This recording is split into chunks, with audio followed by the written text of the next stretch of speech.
Pada seluruh hadirin sebelum saya mulai, saya harap tolong berada dulu. Pasang kedua telinga, pasang hati dan dengarkan sedikit nasihat yang ingin saya sampaikan. Walaupun sedikit, berarti insya Allah bermanfaat.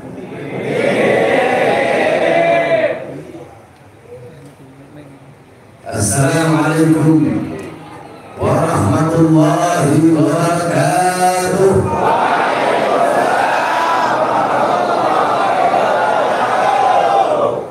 Alhamdulillah al-Qawiyyu sultanuh al-Wadih al-Burhanuh al-Mabsut fil wujud karamuhu wa ihsanuh.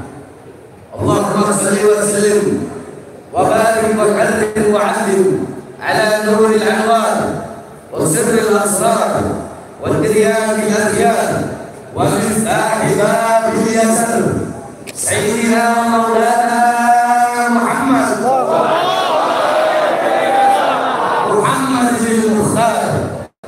وآله الأطهر وأصحابه الأخيار عدد نعم الله وإفضاله أما بعد.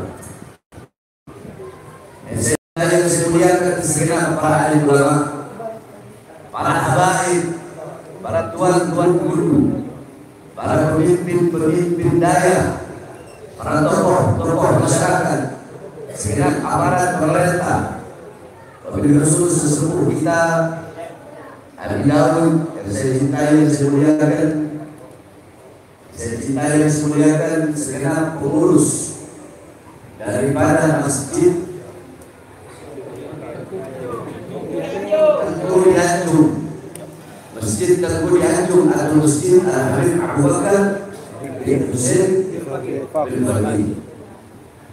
Saya cintai dan saya muliakan segenap panitia peringatan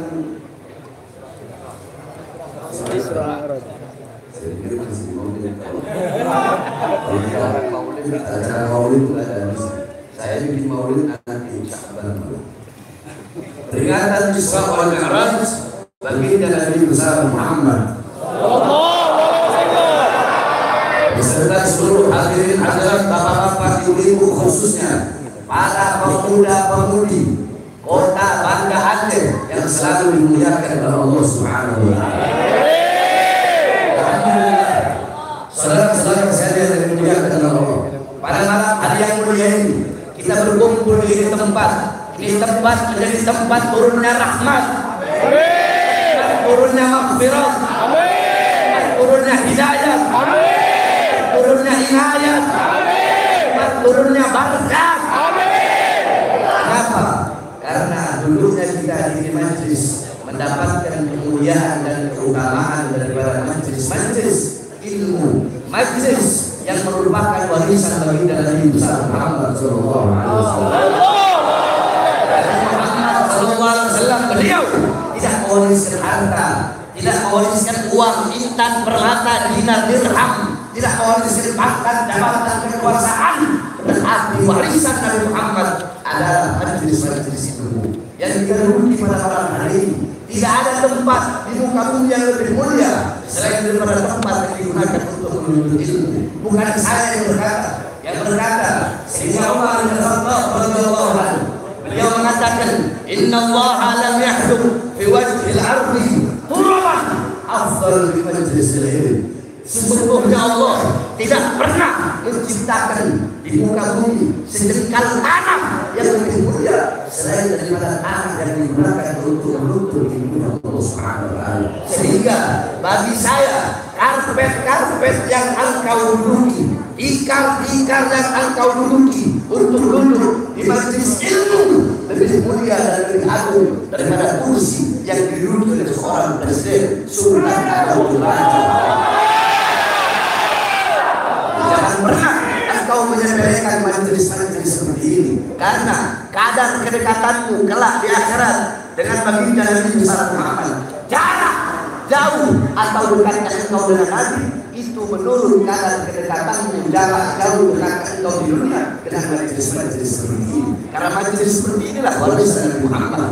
Majelis-majelis ilmu, majelis-majelis zikir, para ulama, para ustaz, para kiai, para tuan-tuan guru, beliau pertemuan Nabi, penyambung lidah Nabi, penerus perjuangan Nabi, pemegang tongkat estafet perjuangan Nabi. Engkau di dunia dekat dengan majelis ilmu, dekat dengan majelis zikir, dekat dengan majelis, dekat dengan beliau-beliau para ulama, maka dipastikan di akhirat engkau akan dekat dengan baginda Nabi Muhammad.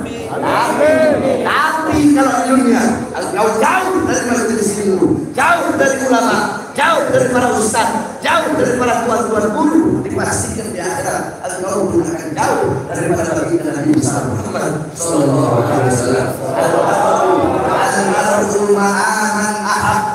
Seseorang akan dikumpulkan bersama dengan orang yang dia cintai. Al-Imam Malik berkata, Al-Imam Malik radhiyallahu anhu, beliau berkata, seseorang kelak di akhirat tergantung bersama siapa teman duduknya. Yakni mujalah sepuluh kaum, satu kelompok, satu golongan, itu orang duduk bersama siapa dia di dunia, maka di akhirat bersama orang itu pula kelak dia akan dikumpulkan.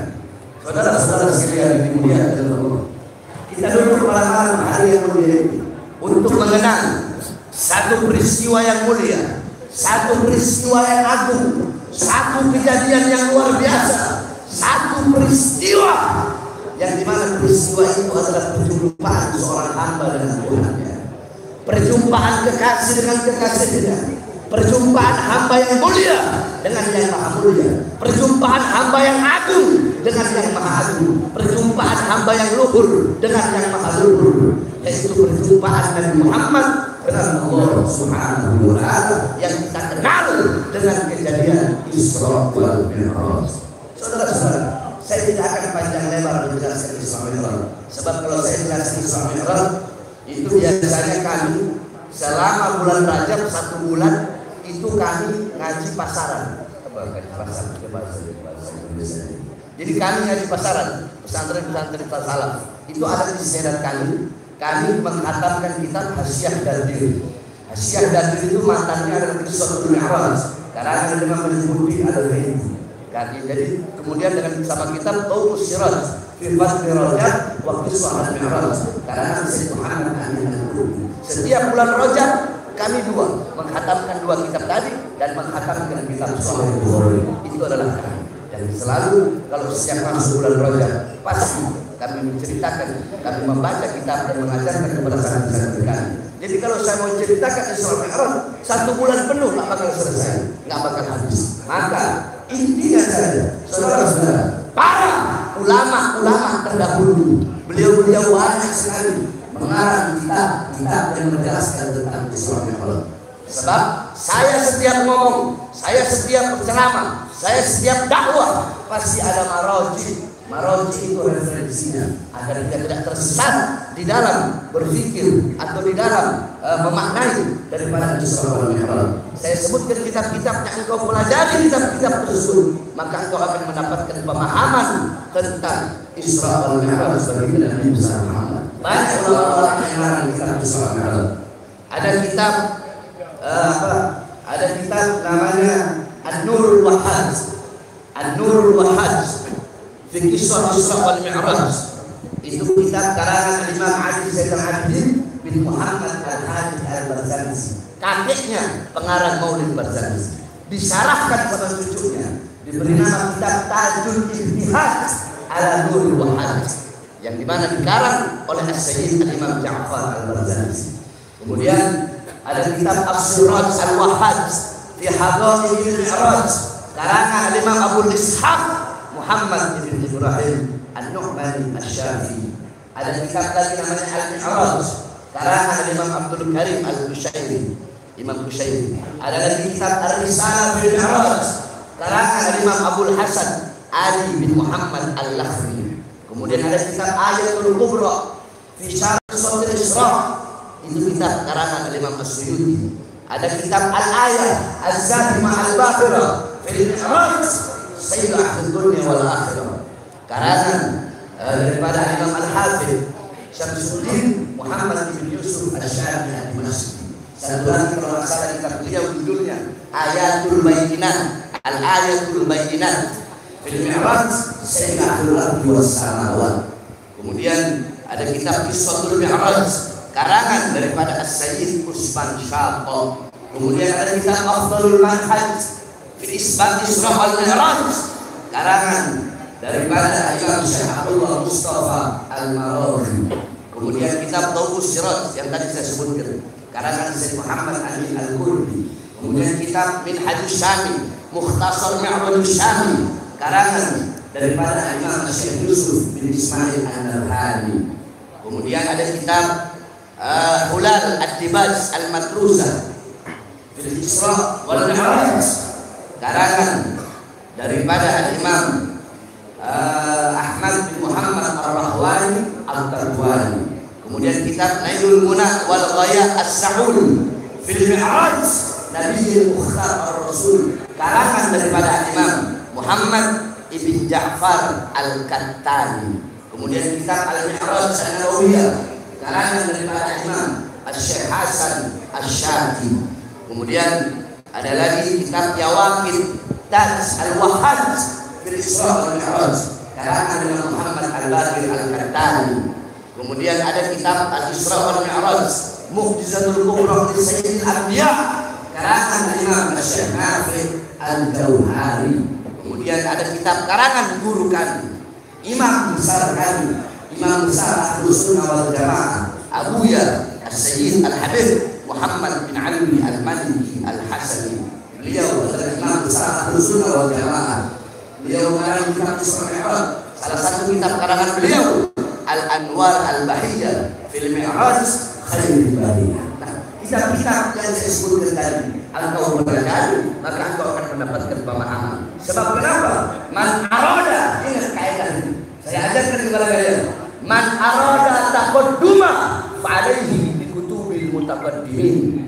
Faman arada ta'akhkhura fa'alaihi bi kutubil mutaakhirin. Kalau kalian ingin maju, pemikiran kalian pengen maju, pengen berada di depan, pengen luas, pengen ilmu banyak, pengen ilmu barokah, hendaklah berpegang teguh kepada kitab-kitab ulama-ulama terdahulu. Tapi kalau kalian pengen terbelakang, pengen mundur, dapat pemahaman yang sempit, maka belajarlah kitab-kitab Islam. Loh, kok bisa tuh? Ya, ulama zaman dulu sama ulama zaman sekarang ngarang kitab tidak sama. Makanya kenapa saya kok selalu berpatokan kepada kitab-kitab salaf? Itu pertanyaannya. Kenapa? Keikhlasan hati mereka di dalam mengarang kitab tidak sama dengan para ulama-ulama salaf. Satu contoh, Al-Imam Ibn Ruslan. Siapa yang tidak kenal beliau? Siapa yang tidak kenal kitab beliau? Seluruh daerah-daerah di Aceh mungkin pelajari. Seluruh pondok-pondok pesantren mempelajari kitab itu. Kamu tahu? Beliau mengkhatamkan itu kitab, itu matan Zubat, itu nazom Zubat. Beliau selesai, beliau khatamkan di atas laut. Setelah selesai, beliau buang. Orang-orang bingung, ya Imam, kamu capek-capek ngarang kitab, tapi kenapa kamu buang? Apa jawab beliau? Beliau bawa ayat, kullu syai'in khaliqun illa wajhah. Segala sesuatu apapun akan hancur kecuali Allah. Beliau menafsirkan ayat itu. Segala sesuatu yang diniatkan bukan karena Allah pasti hancur. Kalau aku bikin ini kitab karena Allah, walaupun aku lempar ke laut, tidak akan hancur, tidak akan tenggelam, tidak akan binasa. Tapi kalau aku bikin ini kitab karena ingin mendapatkan pujian dari manusia, maka pasti kita itu bisa hancur. Karena keikhlasan ulama-ulama terdahulu sampai kitab-kitab ini tersebar ke seluruh penjuru. Makanya saya selalu memakai kitab-kitab salaf. Dan saya menyerukan, menyampaikan, mengajak kepada kita semua, jangan pernah lepas daripada kitab-kitab para salafus saleh. Kalau orang sekarang bikin kitab beda, bikin kitab pengarang, doktor, profesor, S1, S2, S3, S4, S3, S3, semuanya ditaruh semua. Ulama zaman dulu tidak ada seperti itu. Makanya keikhlasan mereka tidak sama. Itulah yang membuahkan. Kalau kita belajar kitab zaman dulu, maka tidak akan pernah sama. Keberkahan yang kita dapatkan masih lebih banyak dan lebih banyak manfaatnya. Nah, saudara-saudara, sedikit saya jelaskan. Anggap aja saya lagi ceramah, anggap saya lagi ngajar. Saya kalau lagi ngajar begini, semuanya nanti ikuti saya. Saya akan jelaskan sedikit satu persatu saya kupas tentang Isra Mi'raj Muhammad berdasarkan ayat Al-Quran. Semuanya yang keras. minimal yang lebih. Masyarakat Aceh ini terkenal suku yang berani.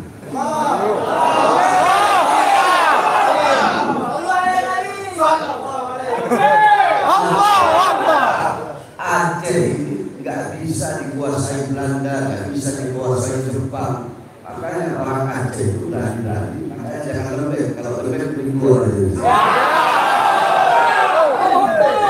Jangan siap semuanya ikut saya.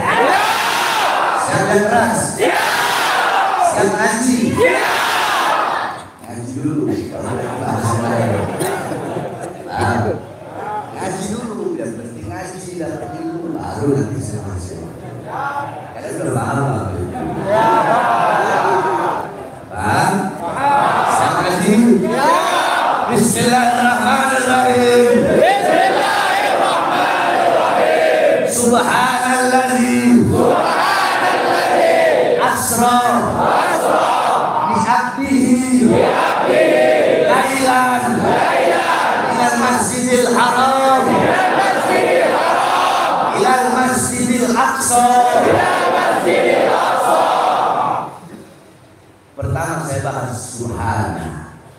Saudara-saudara, kenapa Allah Subhanahu wa ta'ala mengawali dengan kalimat tasbih yaitu subhana? Itu pertanyaan. Yang harus kalian tahu, ayat Quran atau hadis atau apapun, apapun, kalau pakai kalimat subhana dengan nggak pakai kalimat subhana, itu maknanya tidak sama. Entahkah itu menceritakan tempat, entahkah menceritakan kejadian, entahkah menceritakan waktu, entahkah menceritakan sosok. Kalau pakai subhana dan nggak pakai subhana, itu maknanya tidak sama. Contoh, kalau Allah menceritakan kejadian nggak pakai subhana, berarti itu kejadian biasa. Allah menceritakan tempat nggak pakai subhana, tempat biasa. Kalau pakai subhana bukan biasa, tapi maknanya luar biasa. Paham? Sama kayak ini aja ayat Quran, kalau pakai inna sama enggak itu dibuat kayak pakai ini. Nah, ini peristiwa Isra Mi'raj, Allah Subhanahu wa taala mengawali dengan kalimat subhana. Apa maknanya? Subhana bermakna tanzih, yakni tanzihullah min kulli su'. Subhana bermakna barakatulillah min kulli su'in wa nafsin wa syarrin wa kaza. Subhana itu maknanya adalah mensucikan Allah, membersihkan Allah, membebaskan Allah dari segala macam sifat-sifat kekurangan, dari segala macam keburukan. Ini Isra Mi'raj, kejadian yang masuk akal. Karena ini kejadian yang masuk akal, makanya Allah awali dengan kalimat subhana, untuk Allah ingin menunjukkan bahwasanya tidak ada yang mustahil bagi Allah. Kalau Allah mampu memperjalankan Nabi Muhammad SAW perjalanan yang harusnya dilalui selama berbulan-bulan, tapi perjalanan itu hanya dilalui sesaat daripada waktu malam. Kalau Allah nggak bisa, berarti Allah punya kekurangan. Makanya Allah pakai kalimat subhana untuk menguatkan bahwasanya tidak ada yang mustahil bagi Allah, dan kejadian itu adalah kejadian yang luar biasa. Paham? Paham subhana, paham?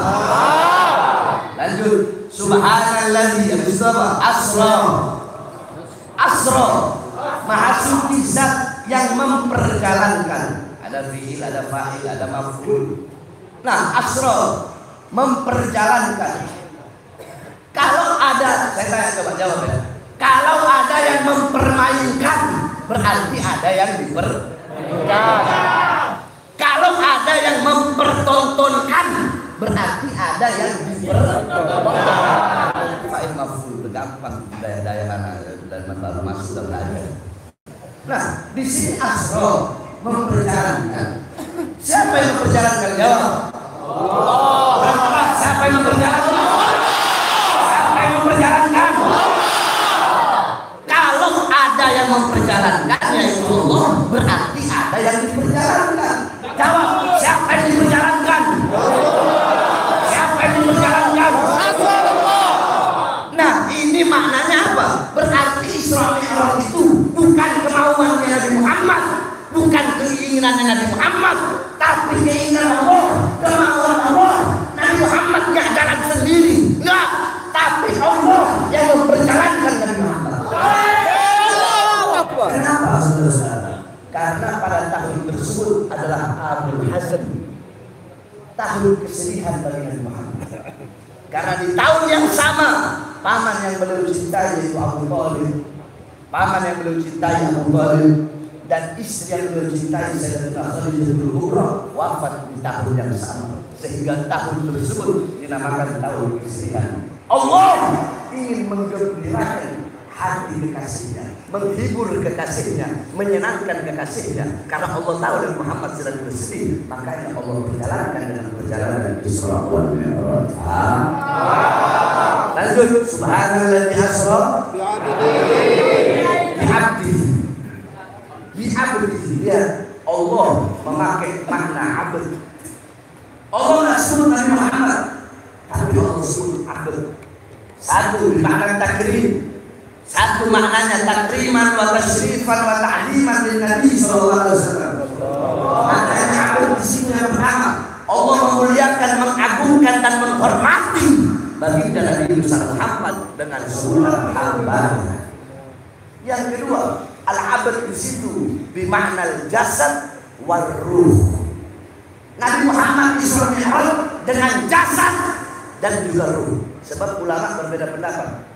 Al-ulama yang pakai hadis riwayat dengan Aisyah radhiyallahu anha, yakni Rasulullah Isra Mi'raj fil manam. Cuma ruhnya saja, jasadnya enggak. Kalau pakai hadis dari Aisyah. Tetapi ada ulama yang mengatakan Nabi Muhammad Isra Mi'raj bil jasad wal ruh. Jasadnya juga, ruhnya juga. Sebab kenapa? Di situ abd, hamba. Saya tanya, hamba di situ siapa? Nabi Muhammad bukan? Nabi Muhammad kan? Nabi Muhammad hamba yang utuh. Yakni apa maksudnya?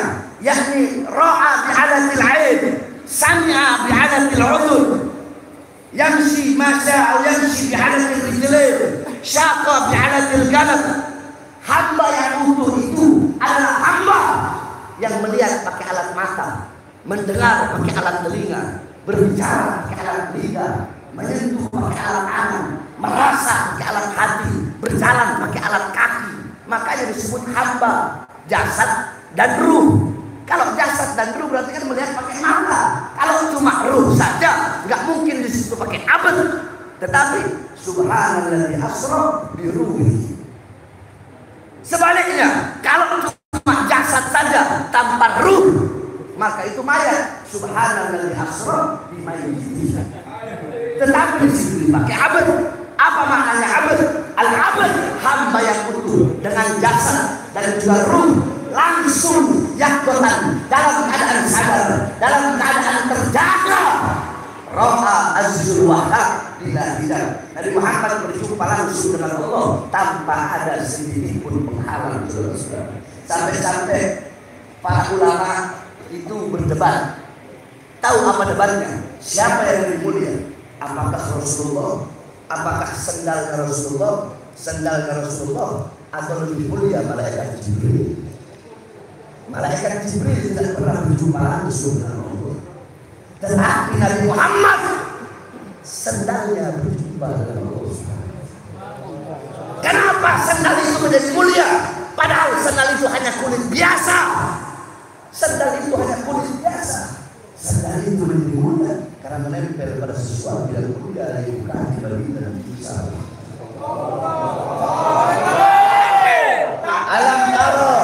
Alam taro jildal haqira mugabbalan bisagafi lamma ansara jildal mushafi.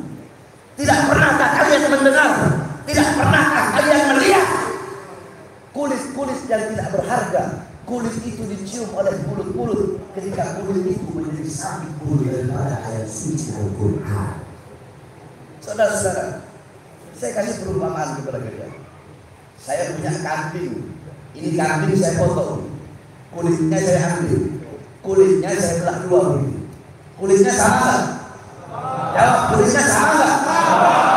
Dari kambing yang sama nggak? Nah, yang satu saya bikin dompet. Yang saya bikin dompet boleh nggak saya taruh di bawah? Boleh nggak? Saya buang. Saya lempar tempat sampah. Saya bakar. Saya hinakan. Saya ludahin. Yang satu, saya bikin saya jadikan sampulnya air suci Al-Quran. Boleh tolong? Boleh dihinakan? Menyentuhnya boleh nggak pakai wudhu? Harus ditaruh di tempat yang mulia, agung. Megangnya harus pakai akhlak. Pakai akhlak. Kulitnya sama nggak? Sama nggak?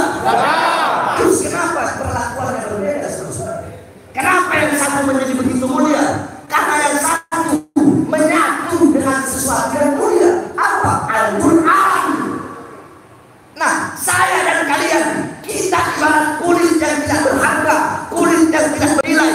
Tapi kenapa kita menjadi saya umat? Bukan karena amal ibadah kalian, tapi kita jadi umat yang paling baik, umat yang paling agung, umat yang menjadi pemimpin seluruh umat kelak di akhirat.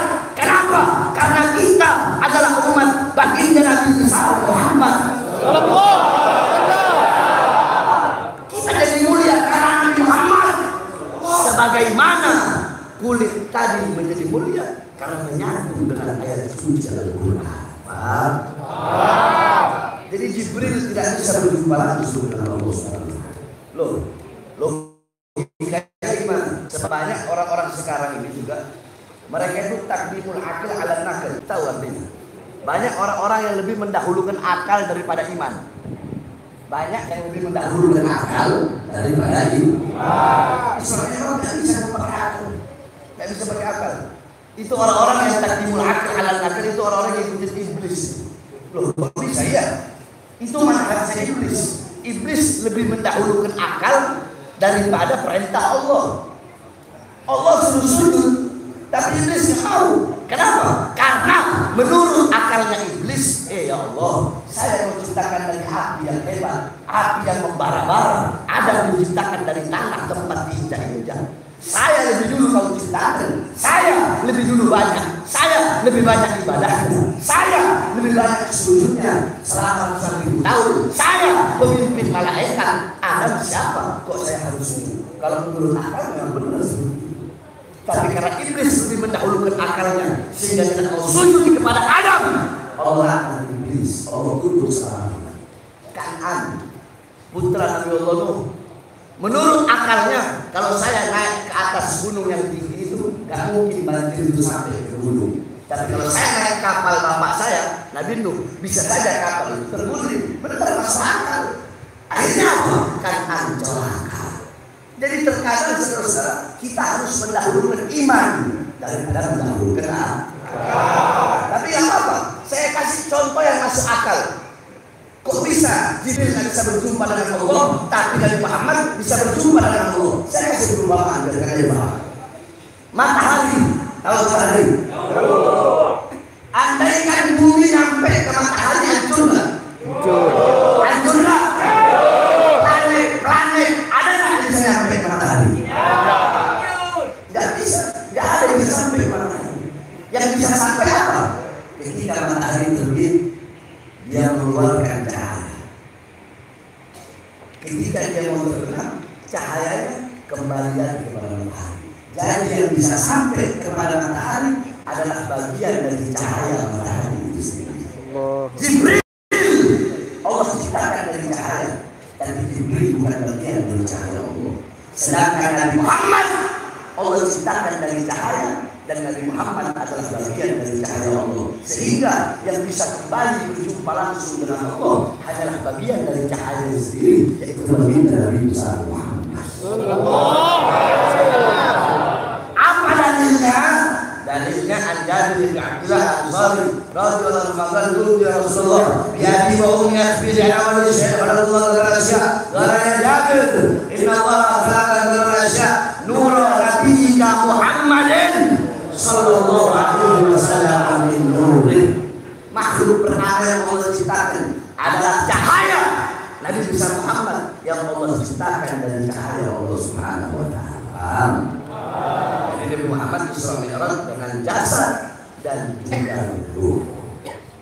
Subhanalladzi asra bi 'abdihi terus lailan. Lailan itu dalam ilmu nahwu itu isim nakirah dengan tanda tanwin. Kalau isim alifat tandanya pakai alifan al-lail. Jadi beda. Saya sudah bilang kan, anggap aja saya lagi ngajar. Al-baitu pakai alif lam enggak? Isim alif. Isim alif. Al-baitu. Rumah itu. Rumah itu rumahnya keliru ini, warnanya putih. Rumahnya 2 tingkat. Rumah itu di depan rumahnya ada taman. Itu artinya.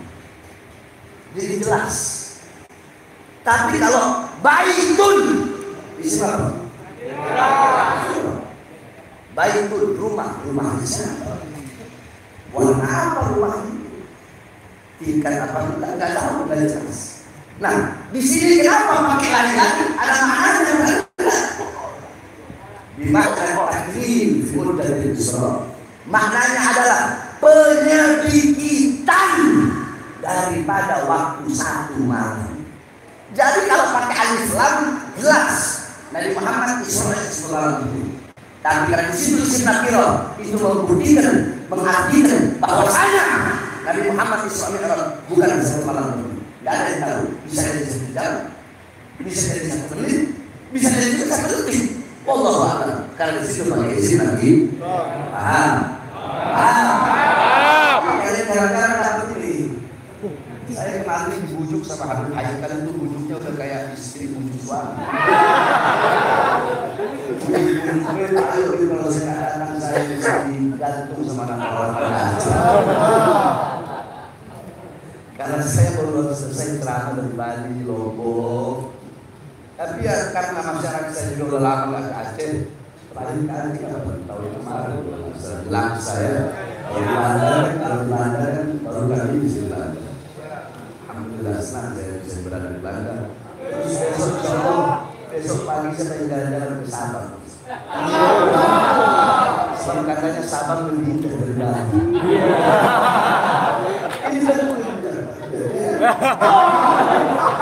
Terus saya pengen ke satu daerah namanya Langno.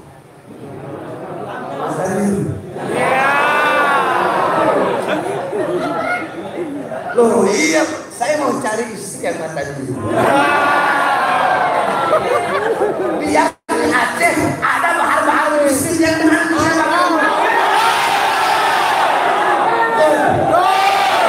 setuju nggak? Kan saya tanam bibit. Yang nanti di Aceh 20 tahun, 30 tahun lagi ada Bahar bin Smith yang lebih berani dari Bahar bin Smith yang sekarang.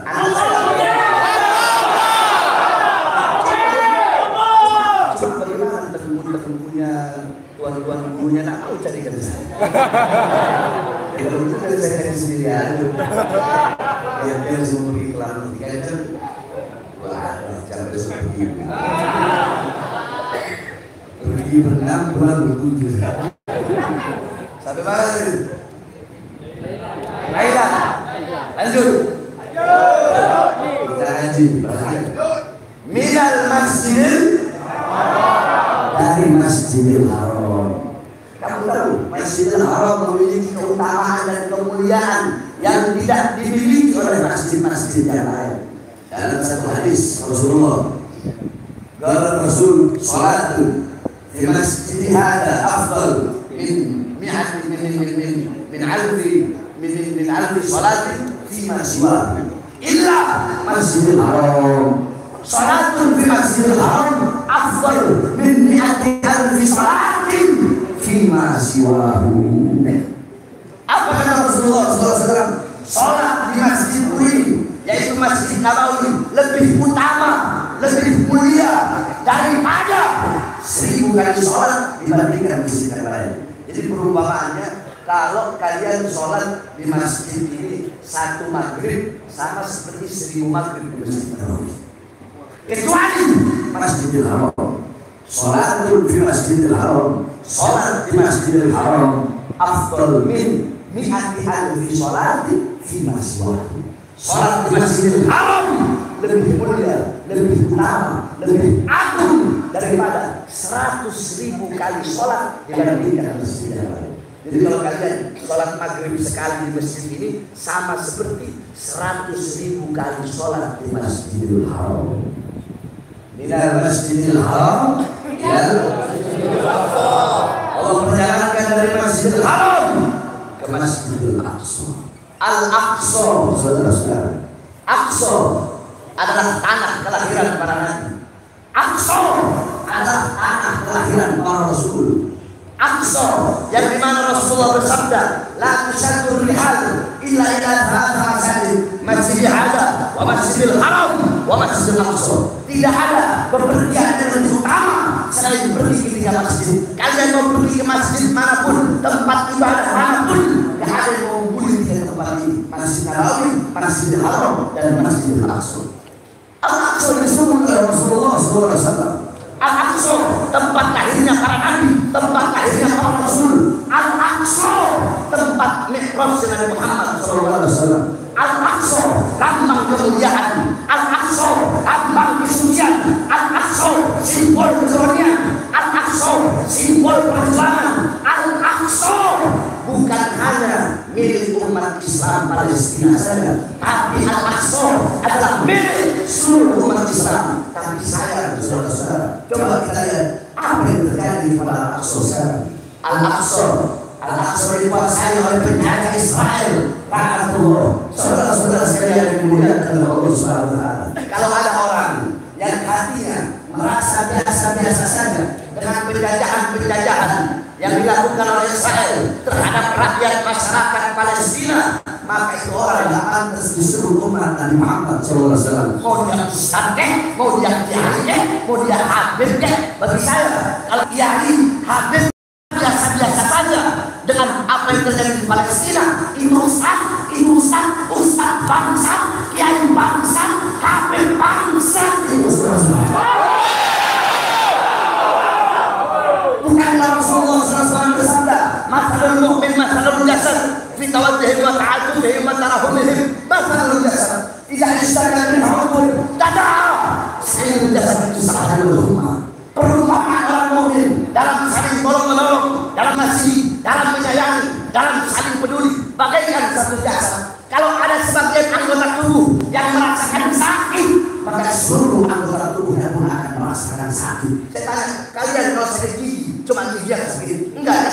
Seluruh badan kita merasakan sakit. Nah, saudara-saudara, air mata rakyat Palestina itu pun air mata kita. Kalau kita punya iman, penderitaan mereka, penderitaan kita, darah mereka, darah kita. Mereka yang kehilangan anak-anaknya sama seperti kita kehilangan anak-anak kita. Mereka yang kehilangan harta bendanya sama seperti kita kehilangan harta benda kita. Bayangkan selama 70 tahun Israel Yahudi datang ke sana, ke Palestina, cuma modal kolor, bahkan sendal mereka nggak pakai. Mereka diterima sama umat Islam Palestina. Kurang apa Israel Islam? Tetapi makin hari makin jadi, mereka makin menginjak Islam. Mereka bunuh anak, mereka bunuh perempuan, mereka jaga Israel. Al-Quds tidak ada lagi kumandang azan, tidak ada lagi sujud. Nah, kita sebagai sama umat Islam, sebagai sama umat yang mukmin, apakah kita hanya akan diam saja? Oleh karenanya saudara-saudara saya yang dimuliakan Allah, kalau kalian pengen tahu apa itu keberanian, apa itu keberanian, kalian lihat kalau anak-anak kalian umur 6 tahun, 7 tahun sibuk pegang handphone, anak-anak Palestina umur 6 tahun, umur 7 tahun, mainan mereka adalah batu mereka pegang.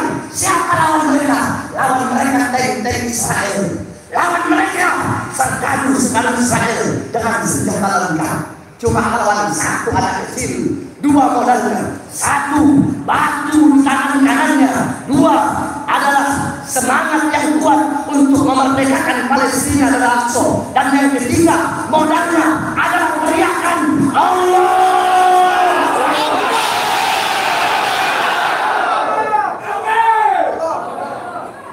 Wanita-wanita kalian dandanannya pakai bedah, wanita-wanita Palestina dan darah mereka adalah debu-debu peperangan.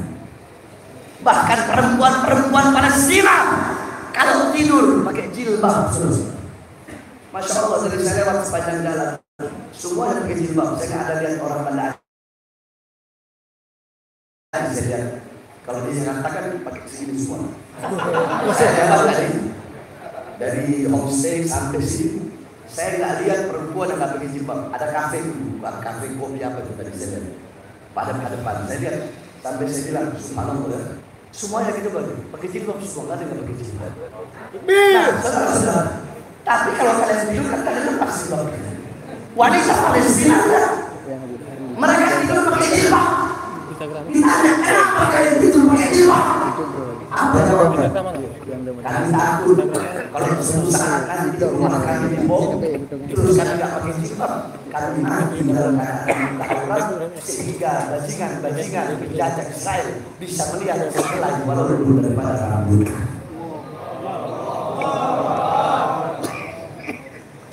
Oleh karenanya kalau kita tidak bisa bantu, tidak bisa berjuang bersama-sama, setidaknya harta tak bisa, setidaknya doa tak bisa, setidaknya jangan rela.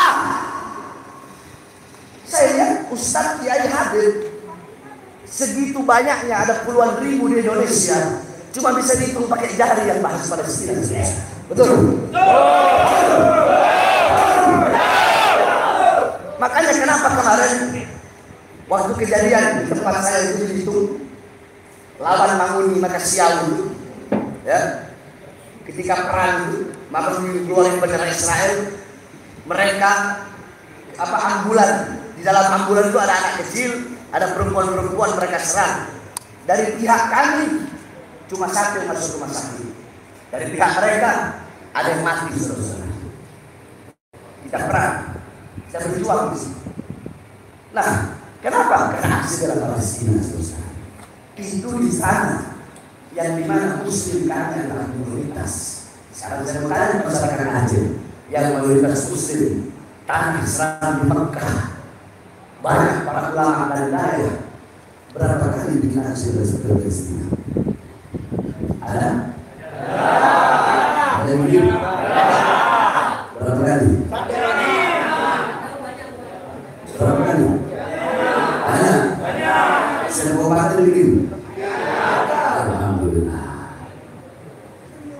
Nah, itu penjelasan sedikit tentang Isra Mi'raj. Jadi paham ya?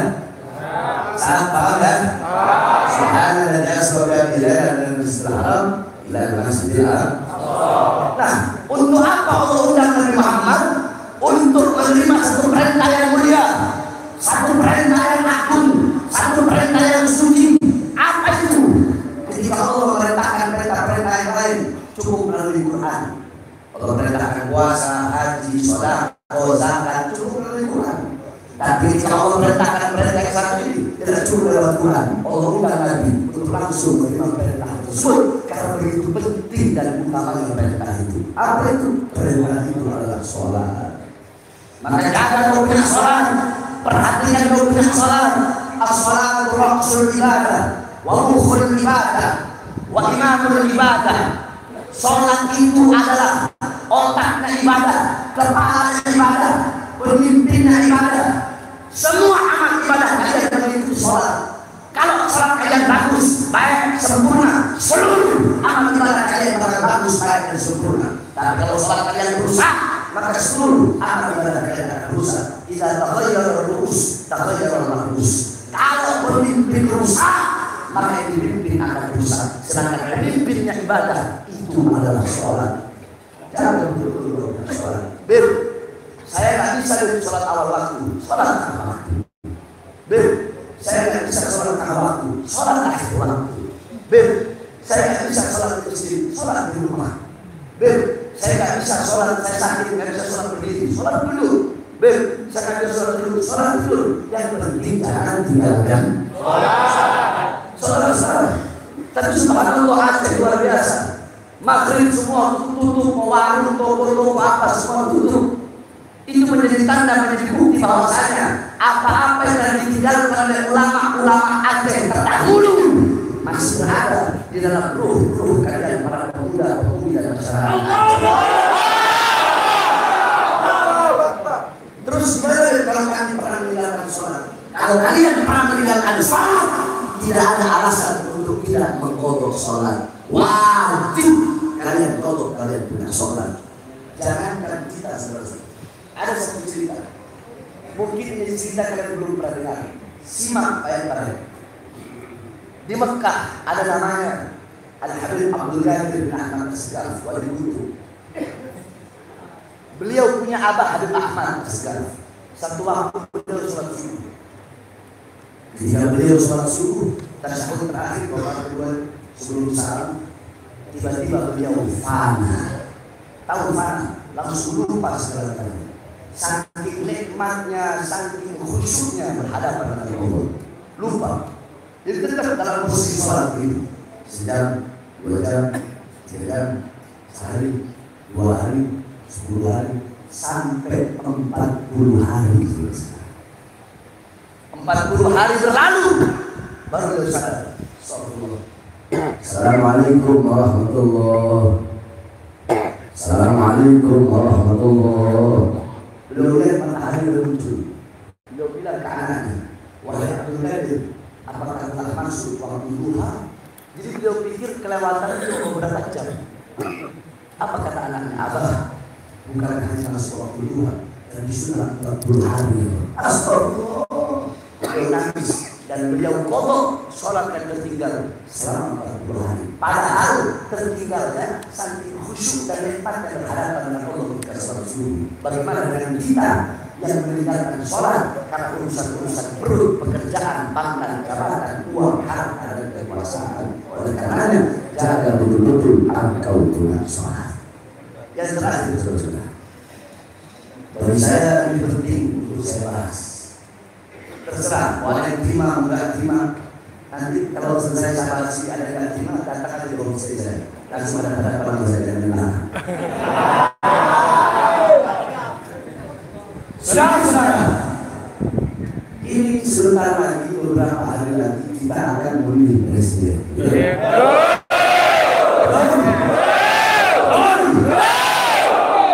Saudara-saudara, ikuti saya lagi. Kita ngaji lagi. Ada dalilnya bukan enggak? Ada. Ya, Habib. Makanya ikuti saya. Ya, Habib. Siap dulu. Ngaji. Ya. Bismillahirrahmanirrahim. Bismillahirrahmanirrahim. Qala Nabi Adam alaihi salam. Idza aradtum an fi'la syai'in faqaddimu ثلاثة أشياء فإحدى الثلاثة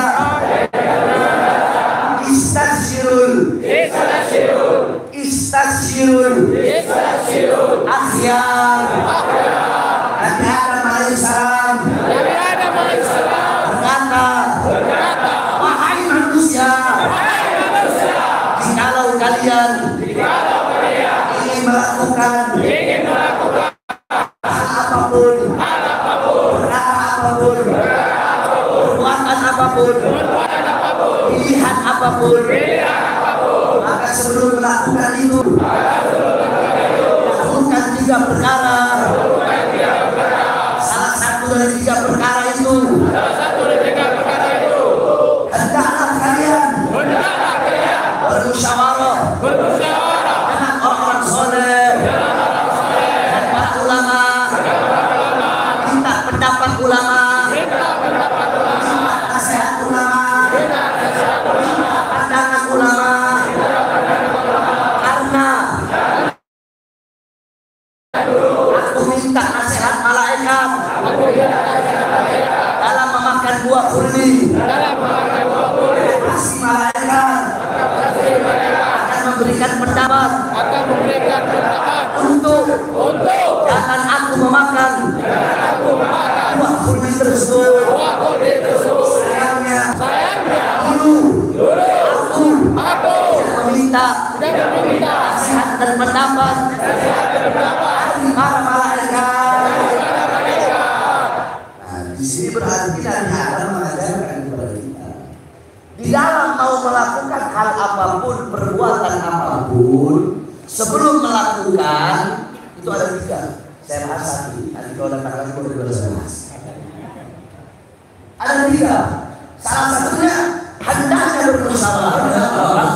Boleh. Pendapat ulama. Nasihat ulama. Dalam hal apapun kalian punya pilihan atau pilihan apapun. Contoh, ibu-ibu punya anak baru lahir, mau minta nama, datang orang soleh kepada Tuhan guru Ustaz, hati-hati datang. Ustaz, Abi, saya ini baru punya anak, nama yang bagus apa? Pasti beliau akan mengatakan nama yang bagus itu yang Muhammad itu sunnah. Abdul Rahman, Abdul Rauf, Abdul Somad, Abdul Malik, Abdul Wahab, itu hukumnya sunnah. Terus kasih nama anakmu dengan nama-nama para nabi, itu sunnah. Adam, Idris, Nuh, Soleh, Ibrahim, Yusuf, Zakaria, Yahya. Kasih nama anak kamu sesuai hadis Nabi, tasammau bihismi, bernamalah dengan namaku, nama Rasulullah. Siapa? Muhammad, Ahmad, Toha, Mustafa, Mujtaba, Murtada, Murtado, Yasin, dan lain-lainnya. Sunnah kasih nama anak dengan nama orang soleh, para imam, para sahabat, Abu Bakar, Umar, Utsman, Ali, Usama, Zaid, Haris. Kemudian para imam Malik, Hanafi, Syafi'i, Hambali, Syadri, Abdul Qadir Jilani, Suyuti, dan lain-lainnya. Itu hukumnya sunnah. Salim, Ali, yang nama-nama berarti bagus, berarti baik. Makruh memberi nama anak dengan nama-nama orang fasik. Alek, Tony, Hengki, hukumnya haram memberi nama anak dengan nama-nama dewa. Krishna, Wisnu, Sinta, Rama. Saya tanya jawab, banyak nggak di Indonesia anak-anak Islam namanya Rama? Banyak nggak? Namanya Krishna banyak nggak? Namanya Wisnu banyak nggak? Haram. Kenapa? Karena orang tuanya goblok, nggak mau minta pendapat ulama, nggak mau minta nasihat ulama.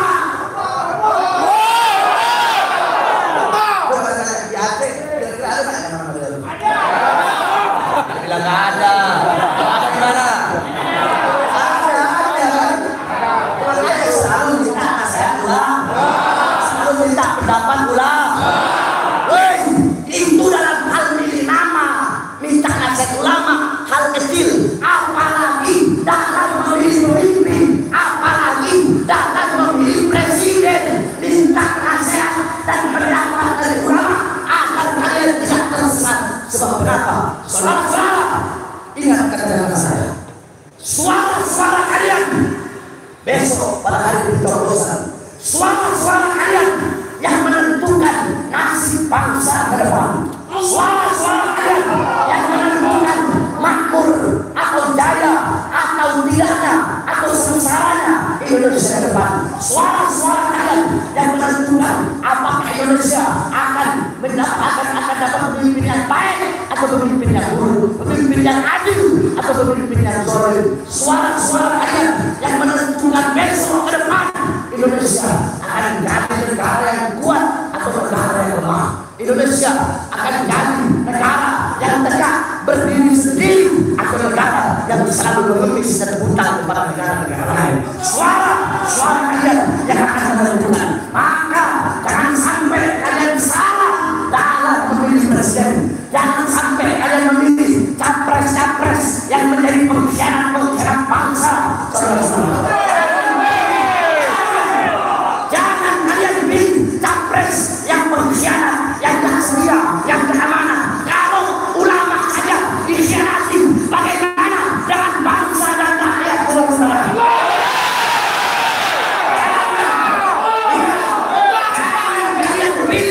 capres-capres yang ingin menjadikan Indonesia sebagai negara dinasti.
kami bersumpah kami akan menyampaikan kebenaran melawan kezaliman. Kami putra putri Aceh akan berada di barisan paling depan melawan kezaliman sampai titik darah pengabisan.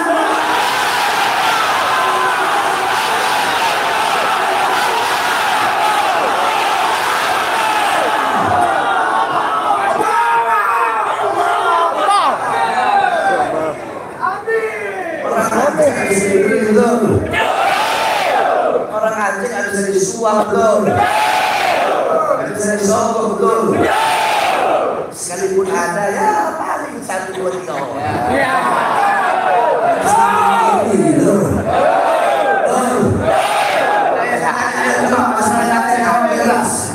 Nanti mau ikut ulama apa enggak? Siap ikut teman ulama? Siap ikut teman ulama? Tapi ulama ada 2. Saya jelasin dulu. Ulama ada 2. Kau tahu?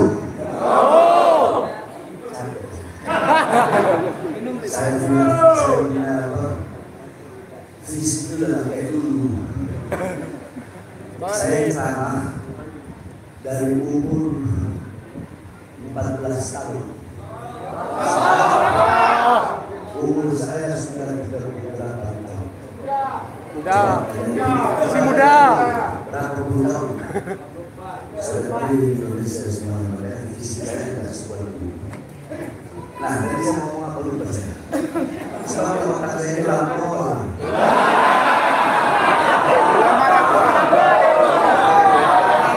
Ulama itu ada 2. Yang pertama, yang satu, ada ulama yang lurus, ulama yang istiqomah, nggak bisa dibeli, nggak bisa disuap, nggak bisa disogok, tidak pernah mengkhianati umat, tidak punya kepentingan apa. Yang kedua, ada ulama-ulama anjing,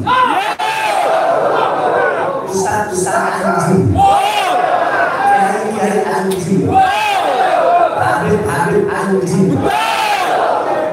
Kenapa saya bilang anjing? Kan saya jelasin.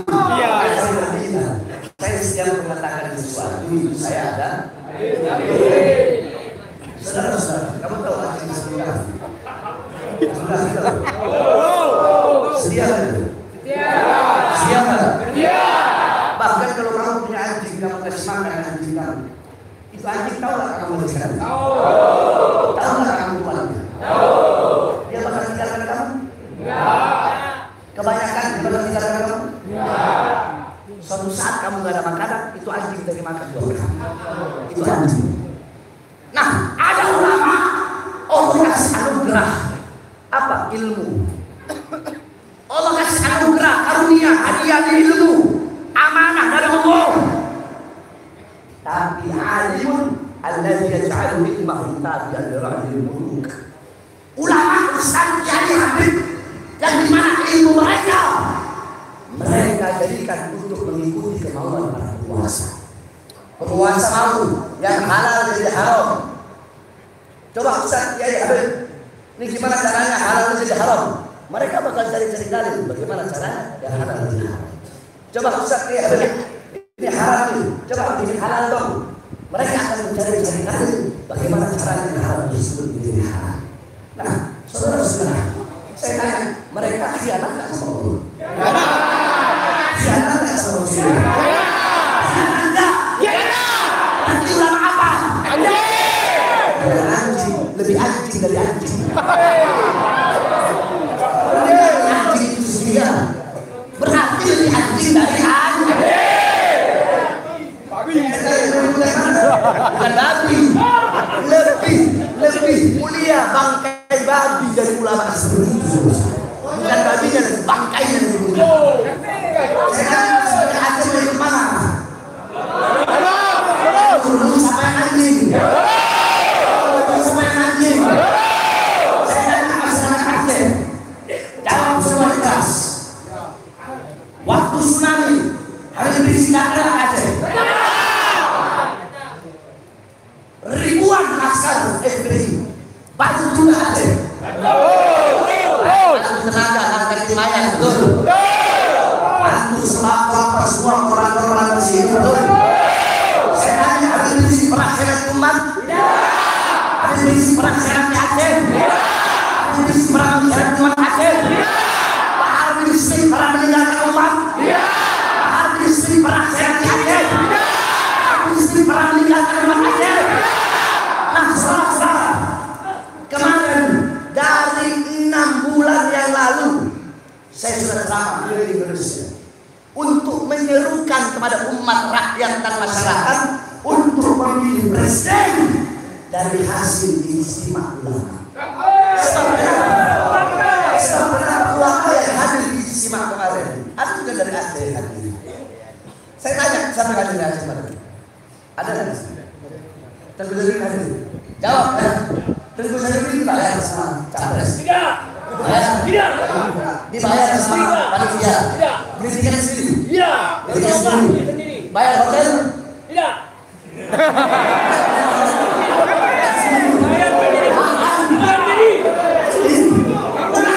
Di Indonesia semua beli tiket akan bayar sendiri. Hidup di hotel bayar sendiri. Makan sendiri. Kalau ulama yang lain capresnya kasih uang ini. Bagaimana caranya umat kirim suara mereka untuk Indonesia? Ada ulama itu. Tapi semua ulama apa kami semuanya sendiri. Saya dari 6 bulan yang lalu udah dihitung-hitung itu saudara-saudara. 6 bulan saya ceramah di sampai bulan ini perkiraan itu sekitar 8 juta suara. 7.800.000 sekitar 8 juta suara yang akan diperoleh itu cuma saya, belum nanti dari yang lain-lain. Yang dimana itu untuk capres hasil ijtima ulama. Nah, kemarin ijtima ulama itu ada ahlul halli wal aqdi. Banyak kalau saya mau jelasin. Intinya kemarin para ulama berkumpul bermusyawarah. Bukankah ulama kewajibannya ya'muruna bil ma'ruf, menyerukan kepada kebaikan? Iya kan? Ulama pasti ngasih kalian yang terbaik. Gak mungkin selesai ulama-ulama yang lulus itu menyesatkan, gak mungkin. Nah, kemarin di situ ada tukar pendapat, ada debat, ada berpikir. Kita lihat kalau tiga-tiganya baik, sama yang Anies, Prabowo, andaikan kalau tiga-tiganya baik, maka kita pasti akan memilih yang paling baik. Kalau tiga-tiganya baik, gak mungkin kita pilih tiga-tiganya. Pasti ada salah satu kan? Nah, kalau tiga-tiganya baik, akan dipilih yang paling baik. Anggap tiga-tiganya bangsa. Kalau tiga-tiganya bangsa, maka yang dipilih yang paling ringan kebangsaan. Kalau tiga-tiganya buruk, yang dipilih yang paling ringan keburukannya. Itu kita lihat juga track recordnya mereka bagaimana. Dulu bagaimana mereka? Apakah ada yang jahat? Siapa yang pernah berkhianat di antara tiga itu?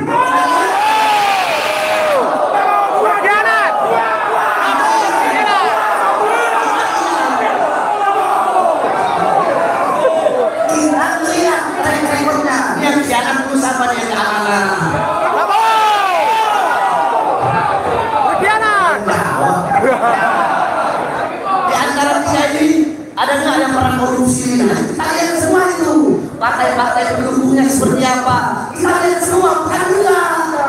Kita lihat sehingga dari tiga pilihan tersebut, mau dia kerjanya baik atau kerjanya buruk, sehingga keluarlah keputusan dari hasil ijtima ulama.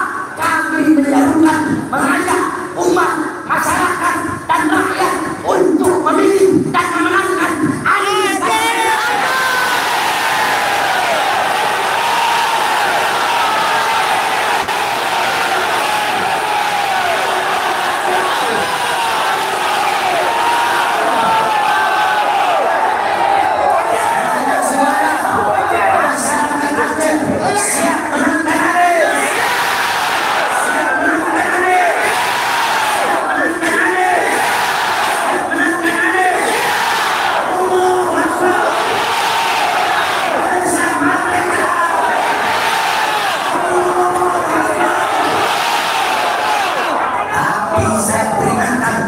Saya peringatkan, wahai Anies Baswedan, wahai Anies Iskandar, kami akan sekuat tenaga untuk memenangkan kalian dalam pemilihan.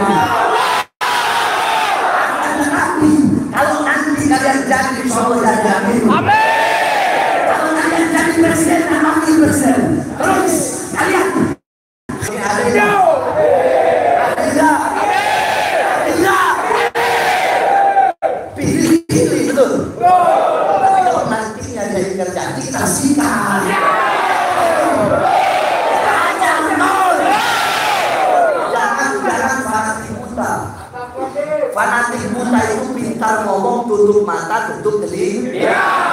Kesalimannya tidak rio kalau bahasa tidak ada. Walaupun saya menurunkan umat pilihan kalau nanti dia jadi khianat, baru Yusuf akan lawan dia di kursi presiden.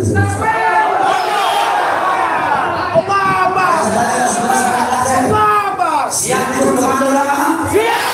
Siap untuk komando lama saya? Sebab kenapa? Saya kasih tahu sama kamu. Musim pemilu ini, pejabat aparat dari RT, RW, lurah, camat, bupati, wali kota, gubernur, presiden, anggota dewan, butuh sama rakyat, butuh sama masyarakat. Kalau ada mau dolar.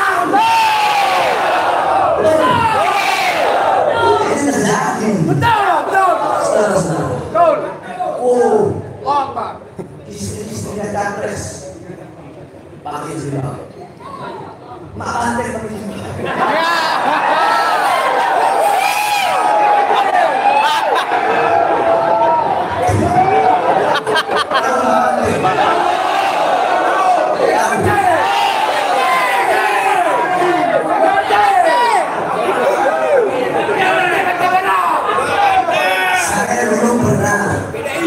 Saya dulu pernah dilaporin.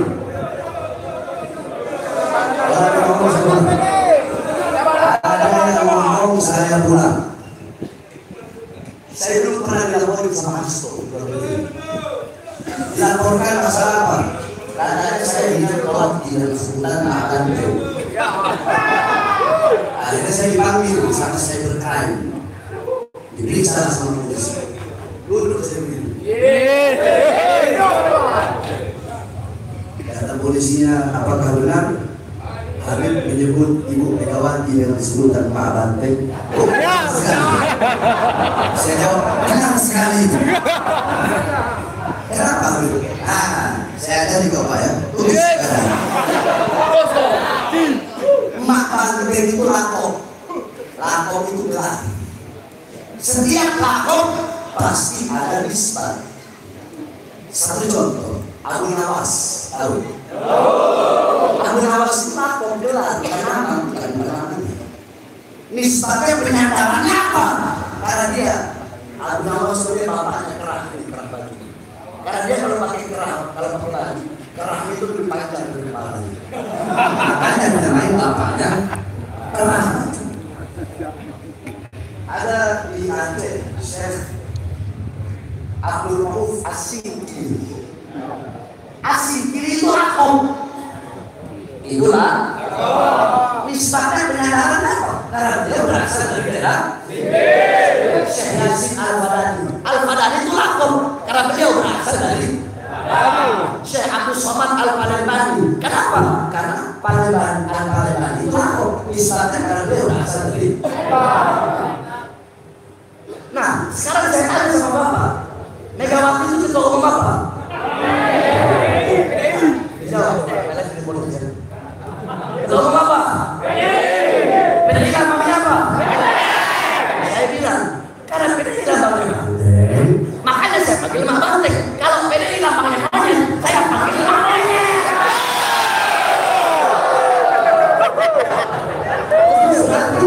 SBY, ya SBY, partainya lambang apa? Mercy. Berarti bapaknya Mercy. Abu Rizal Bakri, beringin. Berarti bapaknya beringin.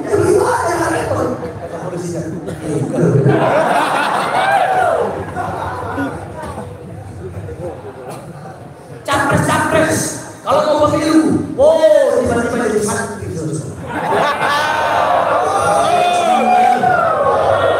Datang muda-muda pesantren, Ustaz, kiai-kiai, Habib, ya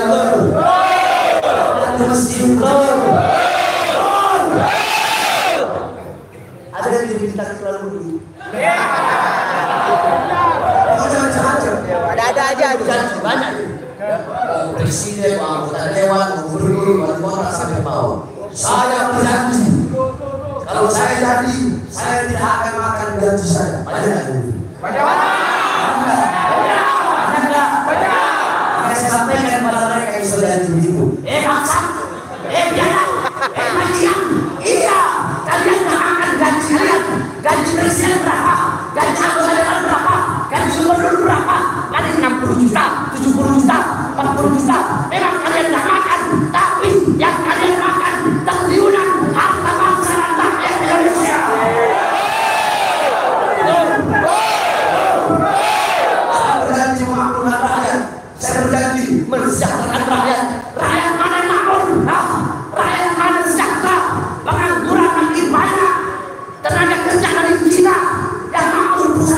perusahaan Cina, Amerika, perusahaan asing, kita bangsa dan rakyat Indonesia menjadi budak di negara kita sendiri. Makanya saya tanya, ketidakadilan seperti ini lawan membiarkan.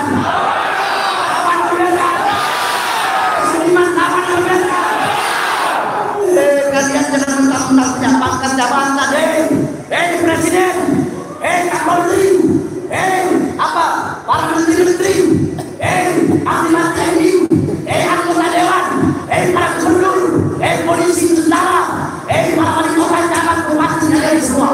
Jangan bangga dan jabatan kalian.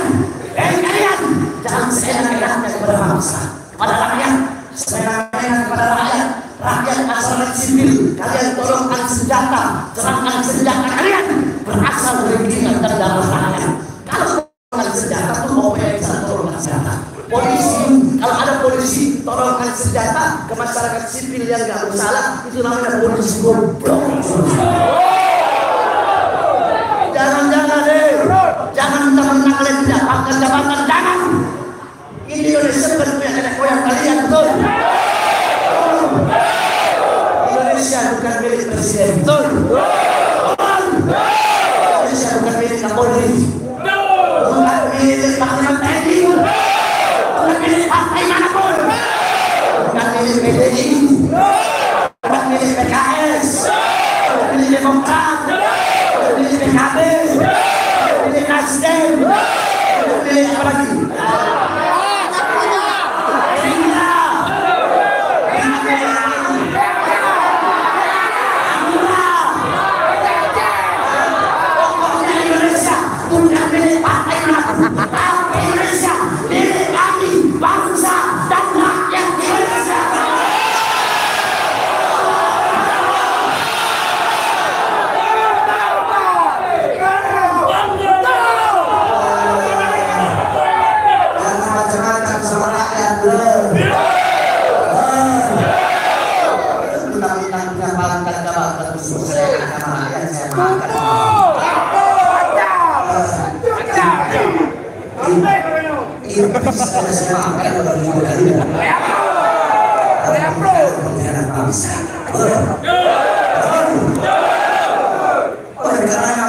Kenapa saya keluar masuk ke dalam?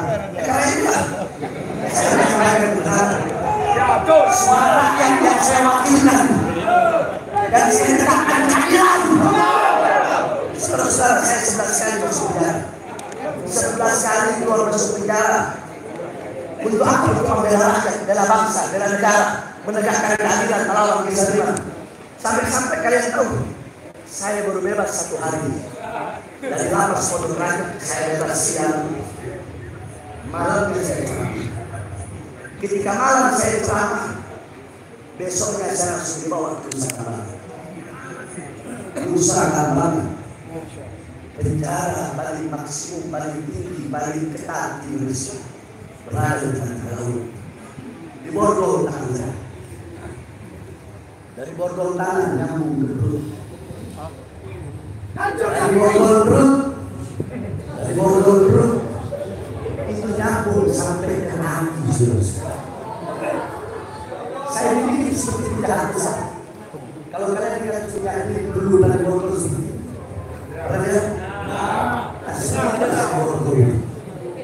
seperti itu hasil borgol tanah saya, perut saya nggak bisa. Saya pikir seperti tidak bisa. Saya tidak.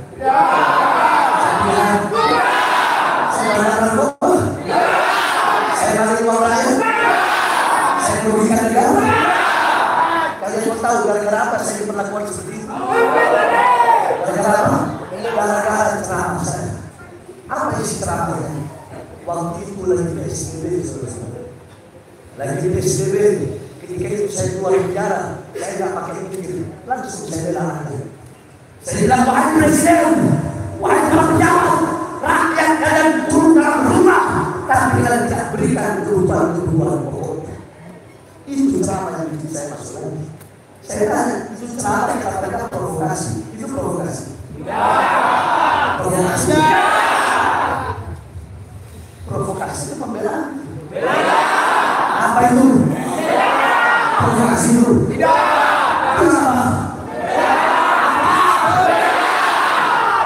Yang kedua saya bilang, hei Presiden di jalan, warung-warung kecil milik pribumi yang ada di Jakarta dan di sekitarnya, warung Batak, warung Aceh, warung Sunda, warung-warung kecil kalian paksa tutup. Tetapi mall-mall dan perusahaan asing tetap buka di masa corona. Yang ketiga saya bilang, pengangguran lagi banyak-banyaknya di Indonesia di masa corona, tapi tenaga kerja dari Cina tetap kalian mencuri ke daerah Papua. Salah saya. Kalian sebagai rakyat jawab, kata mereka itu meresahkan atau pembelaan? Meresahkan atau pembelaan? Saya tanya masyarakat Aceh, terwakilkan tidak? Terwakilkan tidak? Tapi gara-gara itu, saya ditahan lagi, dipenjara lagi, diborgol tangan perut dan kaki saya. Kenapa? Karena saya adalah rakyat yang susah, rakyat yang di lapangan, rakyat yang menderita. Saudara-saudara, sekarang saya sudah muak, saya sudah tak peduli. Mau saya dipenjara ditembak diracun dibunuh saya tidak peduli. Untuk bangsa, untuk rakyat, untuk Islam, jangan di penjara. Nyawa saya, jiwa saya, darah saya murah harganya.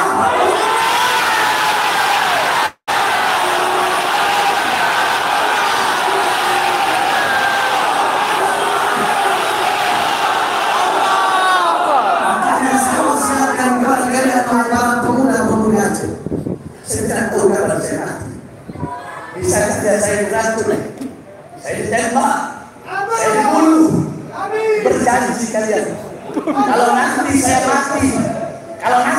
mati berjuang di dalam Allah untuk membela bangsa Islam, agama dan rakyat, berjanjilah kalian. Jangan pernah kalian padamkan api-api perjuangan yang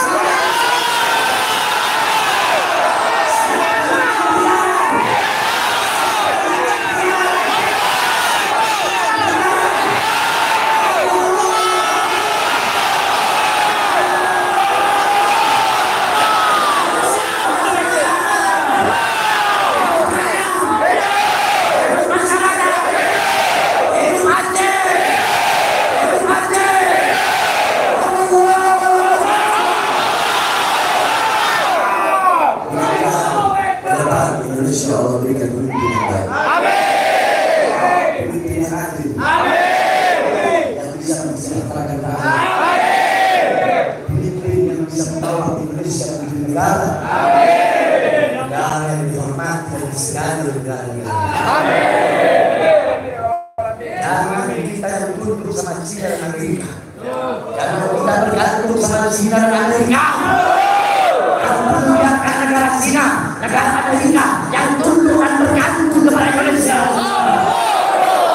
Kenapa? Karena kita punya kekayaan alam yang tidak pernah dimiliki oleh mereka. Cuma pejabat-pejabat bangsa ini. Kalau Pak Rahmat zaman dulu, mereka kan bisa menjajah. Kalau pejabat-pejabat bangsa yang sekarang, kebanyakan semua. Kebanyakan mereka undang penjajah daerah baru, mereka kalungkan bunga, dan mereka tahu penjajah daerah baru itu yang merampok kekayaan alam Indonesia. Nah, seperti inilah mereka membiarkan. Nanti kalian di penjara di mana? Siap? Penjara, di penjara, dibunuh, tembak.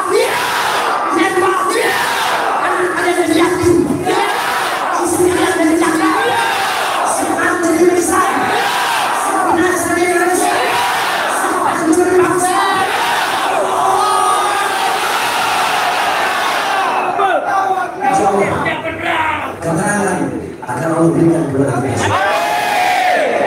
Dan yang paling penting yang terakhir, ingat ini,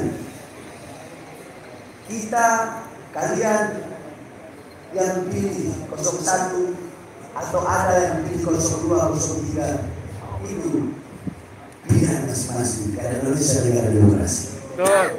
Yang penting jangan saling menghina, menghujat dan mencaci maki.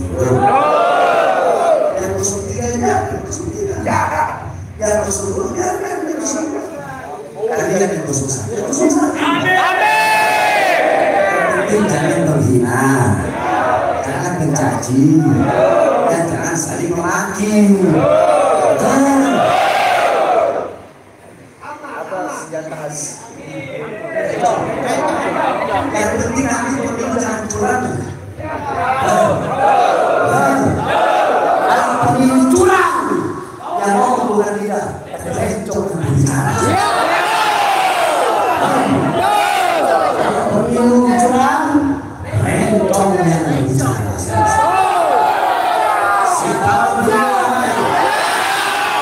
Siap kawal pemilu damai, siap kawal pemilu adil.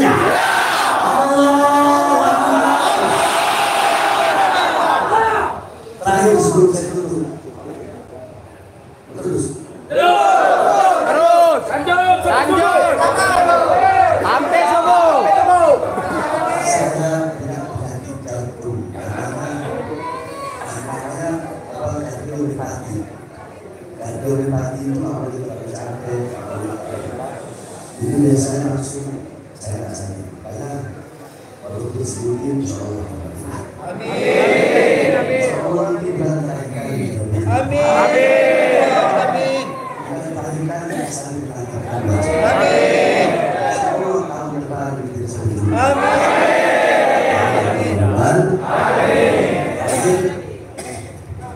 Sebelum saya tutup, saudara-saudara Banda Aceh yang saya cintai dan saya mulia.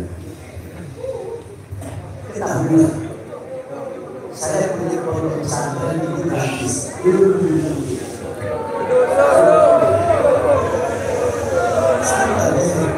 Saya datang itu jarang-jarang bisa dilakukan itu santai slow.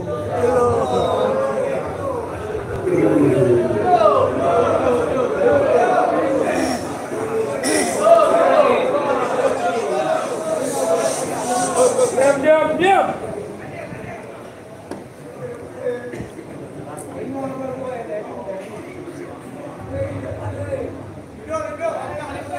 Saudara sekalian yang dimuliakan oleh Allah Subhanahu wa taala. Saya punya pondok pesantren. Itu kan gratis. Kenapa? Karena saya lihat banyak pondok-pondok pesantren sekarang ini. Pondok-pondok pesantren sekarang biayanya mahal. Kasihan anak-anak yang susah, pengen ngaji. Dan pesantren saya gratis. Banyak anak Aceh pondok ini. Dan anak-anak Aceh pesantren saya itu saya jadi bagian keamanan. Ada pos 1, pos 2, pos 3 itu semua anak Aceh. Jadi kalau saya bilang jangan masukkan siapapun yang mau bertemu sama saya kecuali berkoordinasi. Mereka tahu mau siapa yang kabar musuhnya mereka. Kalau anak-anak itu bisa ada takutnya. Tapi kalau anak Aceh mau bertemu saya ini, saya bilang apa? Saya bilang nyawa saya kasih. Katanya jangan saling nyawa.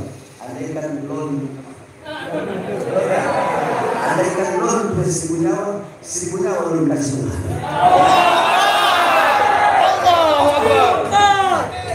Duit Aceh udah banyak, manis di Aceh. Cari, mata biru. Ini kalau istri saya tahu di Jakarta habis.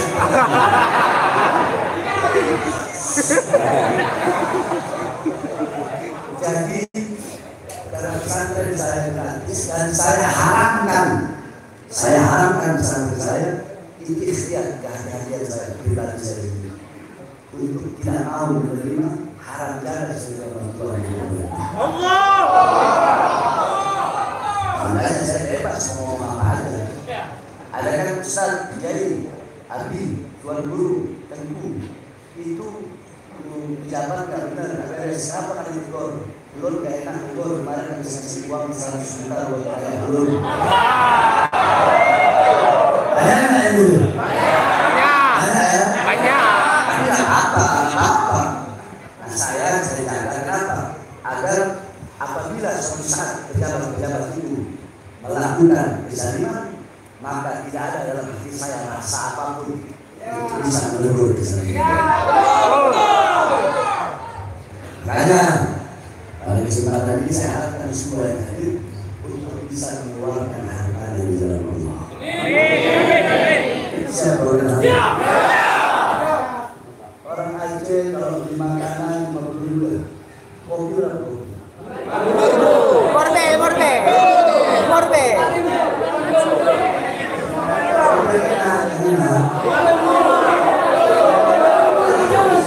Kalau di kafe makan dulu.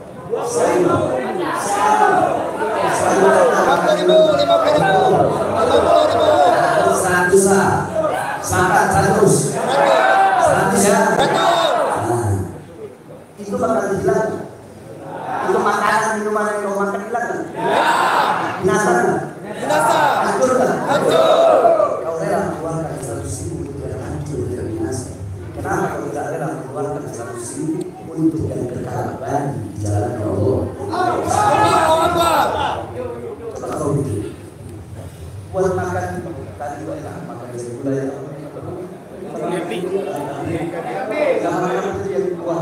Wah belakang.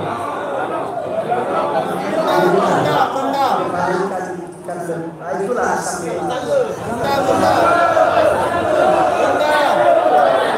asam ketum.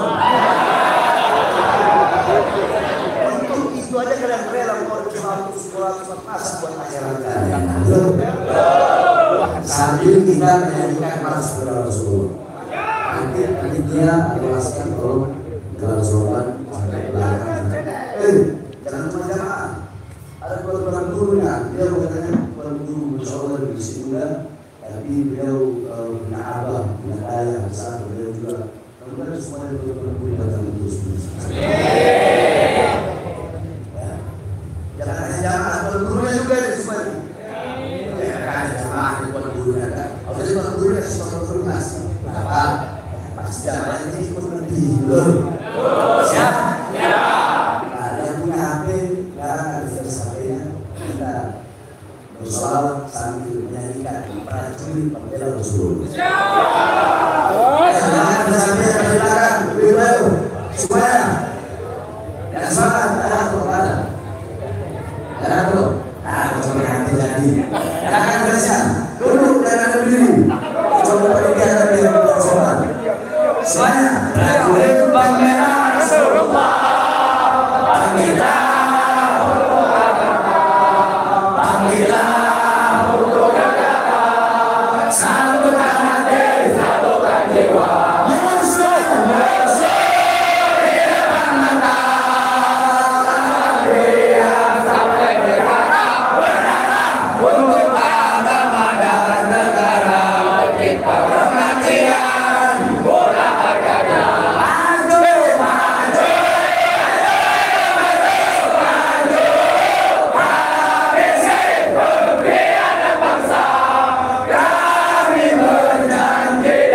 Allah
Untuk para aparat kepolisian, saya memberikan apresiasi karena telah menjaga acara ini, baik aparat polisi atau TNI, sehingga acara berjalan tertib dan damai. Tapi kalau Anda juga mau panggil panitia karena isi ceramah saya, jangan panggil panitia. Kalau mau ancam, jangan ancam panitia. Kalau panggil saya, ancam saya, teror saya baru disini memperjuangkan, saya bertanggung jawab atas apa-apa yang saya sampaikan pada malam hari ini, saudara. Jadi kalau mau panggil, jangan panggil panitia. Jangan panggil panitia, jangan ancam panitia. Panggil saya, ancam saya, kumpulkan saya dari situ. Saya sampai kepada